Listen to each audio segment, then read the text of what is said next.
안녕하십니까. 지난 시간에 이어서 요통의 침치료 처방 한 가지를 더 보시도록 하겠습니다. 지난 시간에 저희들이 요통의 요인 중에서 추간판 탈출증 디스크하고 척추관 협착증을 비교해 봤었죠. 다시 한번 보시겠습니다. 추간판 탈출증은 척추가 한쪽이 눌리거나 주저앉음으로써 디스크가 밀려나와 한쪽 신경을 누름으로써 통증이 유발되는 것이라고 그랬고요. 척추관 협착증은 척추관 속에 있는 V자 인대가 비대해지거나 비후해져서 신경을 압박함으로 통증이 유발된다고 그랬습니다. 원인 자체가 좀 다르죠. 증상을 보면은 디스크는 허리를 숙이면 통증이 심해지고 허리를 뒤로 젖히면 완화된다고 그랬습니다. 그리고 앉거나 허리가 눌리면 통증이 심해지고 걸으면 완화된다고 그랬습니다.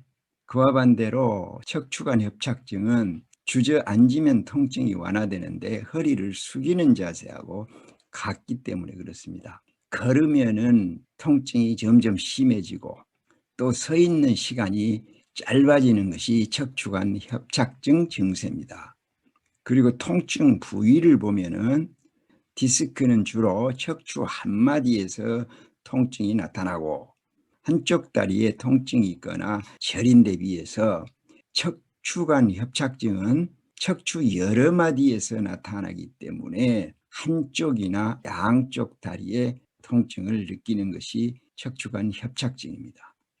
추간판 탈출증 디스크는 척추 위에 추간판이 이쪽 척추에 눌려서 한쪽으로 이렇게 삐져나오면서 신경을 자극하는 것이 디스크고, 척추관 협착증은 척추관 속의 V자 인대가 비대해지거나 비후해져서 척수신경을 압박해서 통증이 나타난다고 그랬습니다. 그래서 이 두 병증을 볼 때에 이 삐져나온 쪽을 잘라내면은 통증이 사라지겠죠. 또 척추관협착증은 이 척추관에 이 두꺼워진 인대를 깨끗하게 해서 이 척추관의 공간을 확보해 주면은 척수신경이 눌리지를 않기 때문에 통증이 사라지겠죠. 그러나 저희 한의학을 하는 사람들은 어떠한 안목을 가지고 이 병증을 바라보아야 되겠는가? 디스크가 한쪽이 눌렸다는 얘기는 척추가 똑바르지 않다는 얘기고, V자 인대가 두꺼워졌다는 얘기는 인대의 관리가 잘못되었거나 환자의 자세가 잘못되었다고 생각을 하고 삐뚤어진 척추를 똑바로 해줌으로써 그 통증을 사라지게 하는 것이 침이라고 보시면 되겠습니다.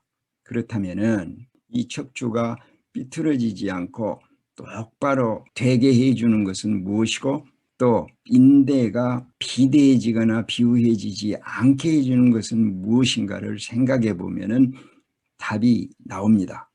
우리 한의학에서는 근을 주관하는 것은 간입니다. 간주, 근건 이렇게 되어 있습니다. 근건을 주관하는 간을 잘 관리해주고 다스려줌으로써 척추가 올바른 자세로 삐뚤어지지 아니하고 척추관 속의 인대를 잘 관리할 수 있겠구나 하는 안목을 가지고 침을 하시면 될 것으로 생각합니다. 우선 간이 근을 주관한다고 그러는데 이 근이라는 것을 정확히 아셔야 됩니다. 이 근 중에서 인대는 뼈와 뼈를 잡아주는 역할을 합니다. 무릎에서 보면은 대퇴골과 아래 경골, 비골을 잡아주는 것이 인대가 됩니다. 이 근은 뼈와 근육을 잡아주는 역할을 합니다. 아킬레스 근은 발 뒤꿈치에 있는 종골과 소퇴에 있는 비복근 등 근육과 연결된 건입니다. 그리고 근건이 있습니다. 손등을 힘을 바짝 주면은 딱딱한 힘줄이 이렇게 위로 올라오죠. 그것이 바로 근건인데 수지 신근건 그렇게 말을 하죠. 그 다음에 근이 있습니다. 이두박근, 비복근 이런 식으로 근이 있습니다. 또 근육이 있습니다. 근육은 근과 살을 합해서 부르는 말입니다. 한의학에서는 분명하게 구별을 해야 됩니다. 그래서 간이 근을 주관하는데 인대, 근건, 근육의 역할이 좌우 대칭으로 되어 있어서 좌우에서 똑같은 힘으로 잡아줌으로써 우리 몸이 유지가 됩니다. 예를 들어 보면은 우리 안면에서는 근이 양쪽에서 똑같은 힘으로 잡아주고 있기 때문에 우리 얼굴이 똑바로 균형을 이루어서 보이게 되는 것입니다.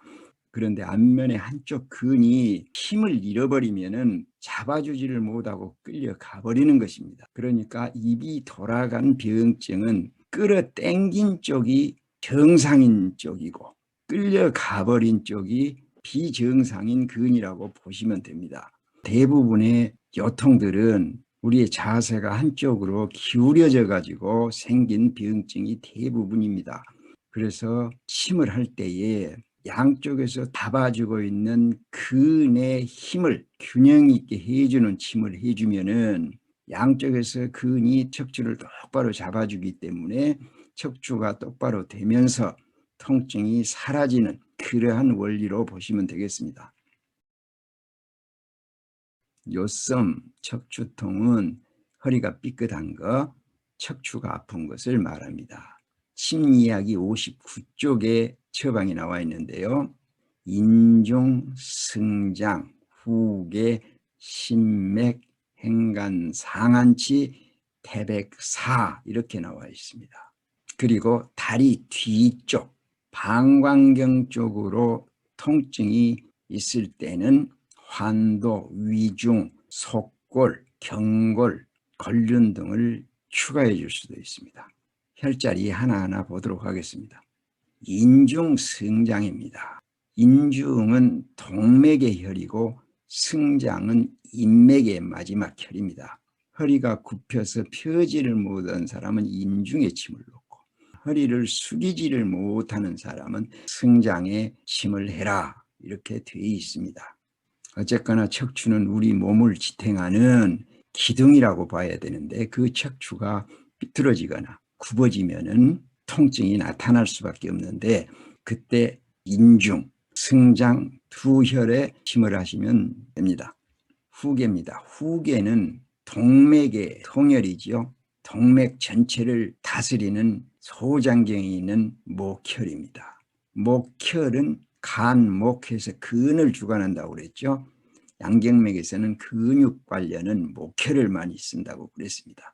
이 후계는 심맥하고 짝을 이루어서 팔맥교회혈입니다. 이 심맥은 외과점 바로 밑에가 심맥혈입니다.